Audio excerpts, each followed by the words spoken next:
Hi guys, if you were wondering why Nigel Farage, Richard Tice, Lee Anderson and the other Reform UK MPs were not present in Parliament on Monday for a statement by the government on Britain's strategic defence, it's probably because their leader was in Scotland campaigning for a candidate in the upcoming by-election.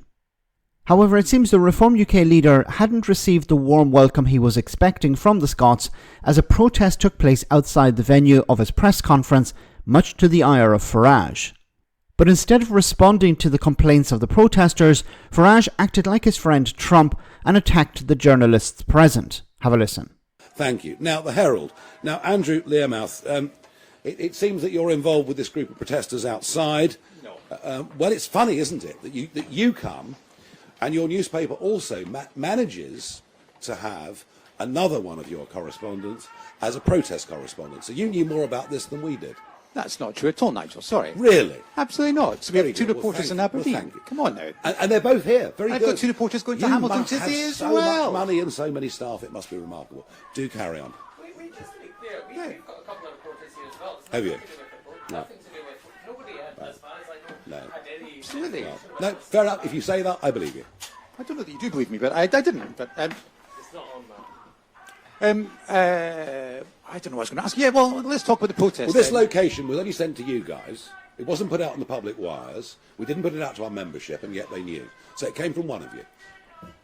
Well, people were tweeting about it. Oh, well, it's not. Anyway, carry on. Sorry. Well, let's talk about the protest, because I'm not entirely clear what you were accusing John Swinney of earlier when you talked about him inciting or his insightful language. What, are you saying that he's putting you at risk or something? What's? Well, he used the racist word, didn't he? You know, despite the fact, as I pointed out, we have many members from all communities, some of whom are in very senior positions within our party.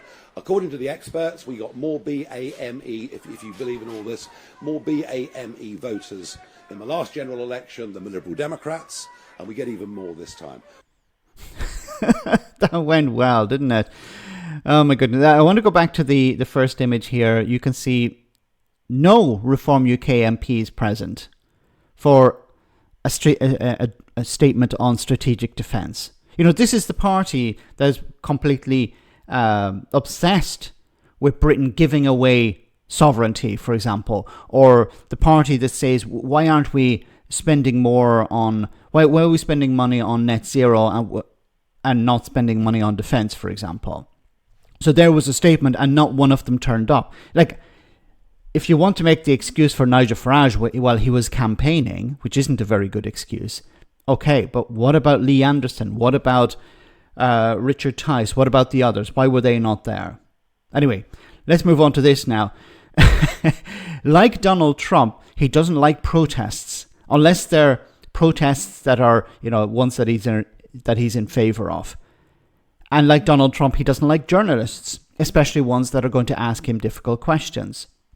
Now, Nigel Farage is not going to get the same pampering in Scotland as he will get in England. And I've said this before, a big problem with Farage is that the journalists are not holding him to account. So I think in Scotland, at least, that's not going to be the case. They're going to push back because there's no incentive for them to pander to Farage.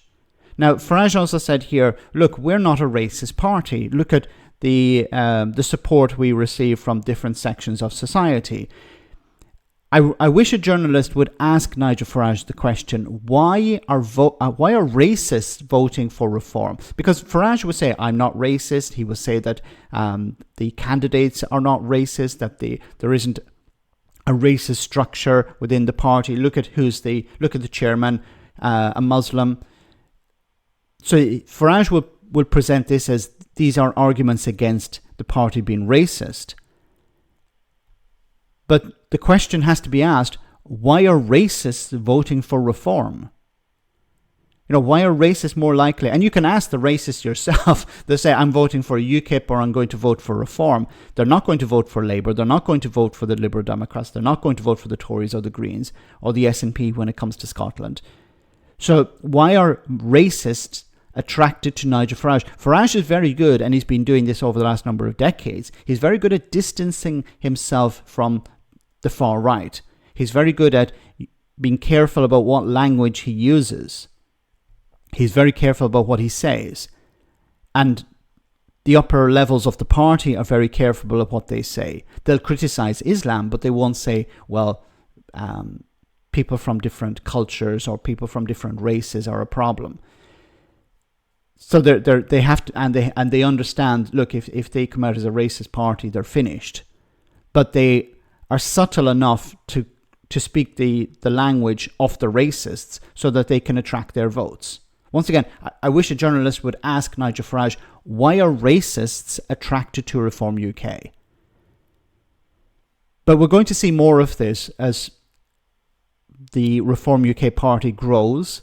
Maybe not so much in England, but I hope to see in Wales and in Scotland major pushback, because the brand of reform is not welcome in Scotland. It's not welcome in Wales. People don't want them because of what they represent.